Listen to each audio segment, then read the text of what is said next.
Today Groundhog's Day? I hear Natalie Ryan popped her head up, and now we have 6 more weeks of transgenders.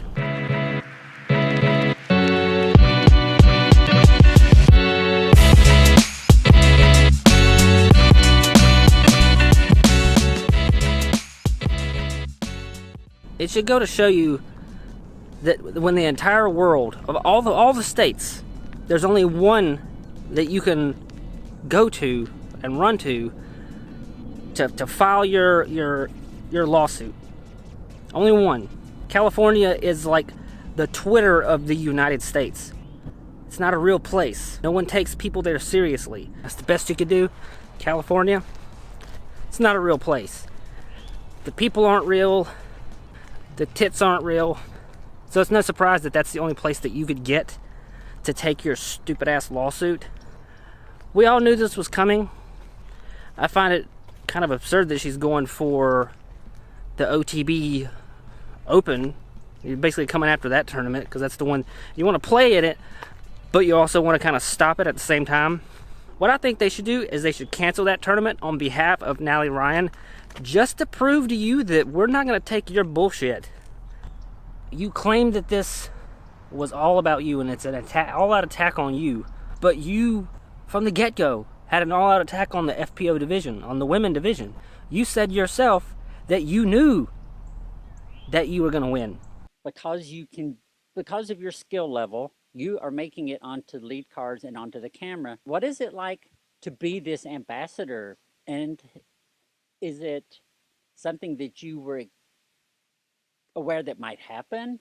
Or is it like, whoa, I'm an ambassador all of a sudden? So I knew from the beginning that I was probably going to be good enough to be the ambassador for the sport. You know, just I did. That's the reason I'm here. Is that confidence is the only reason I made it this far. I knew from kind of an early spot when I started thinking about playing FPO, even at all, way back in the day, that I was potentially going to be good enough to win tour stops. Now, to me, that sounds a lot like you're. Like this is all calculated. Like you knew you were going to be good. You saw an opportunity, you took it, and now it's playing out exactly how you thought it would. And your end game is that you get all this attention, and with attention comes money and fame and power, and you get to be held up to the highest standard of, yay, you're doing all this for the LGBTQ community. You're standing up for rights of your people. You don't care about anyone's rights but your own. Because you can play. That's just it. You can play. They didn't shut you out completely. You can play. Just not in the division that you want to play in. Because you can't win in any other division. You can't win in the MPO division. You know that. Otherwise, we wouldn't be talking right now. Did you not know that this was coming? You had to have known this. This is not a secret. I believe that this was calculated and that you knew this was going to happen. You knew that they would eventually, something would happen. It just had to be. It's just the way it is. You saw it coming, and now you're seizing your opportunity to play like you're being a hero and a victim at the same time. That's what you're doing. You're not a victim. You put yourself here by your choice, and then you got voted out. Go play in your A tiers and B tiers. Go play in those tournaments. There's no reason why you can't play in those tournaments. So it's not about what's fair or unfair. It's about you not getting what you want. You got to be that hero, that victim. That's what you got to be. That's exactly what you got to be. Otherwise, you're nobody. Sorry to say that. That's harsh. But it's a reality. It's the truth. No one would know your name if you had stayed in the division you should have been in, or just played under the radar, play these A tiers and B tiers, which you can make a good living off of, in my opinion. But no, you need to be the savior. That's what you want to be, because you're a narcissist. You need to be a victim and a hero at the same time. But you're not a hero. And you're not a victim. You chose to be here. You knew the risks. Not a victim.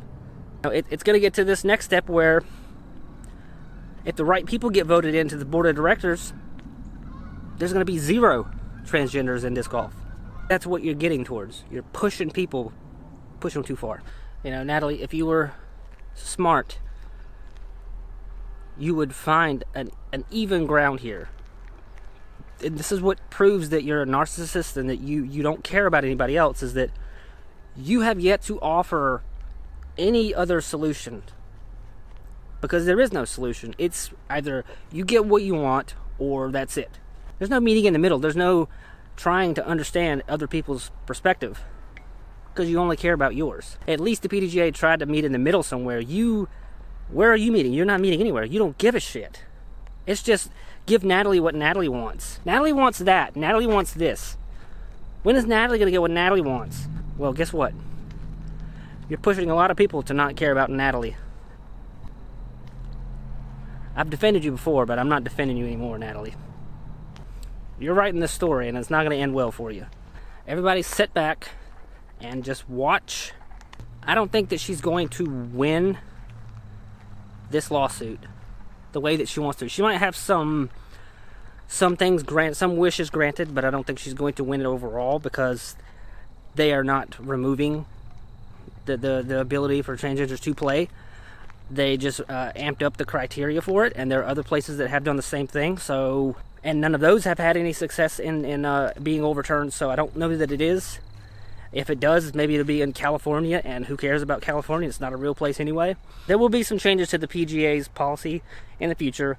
They'll lower some things, they'll adjust some things, but overall, it's going to kind of remain the same for a little bit, especially when it comes time to vote for the new board of directors. There are some people that won't put up with what Natalie wants, because Natalie might not get what Natalie wants.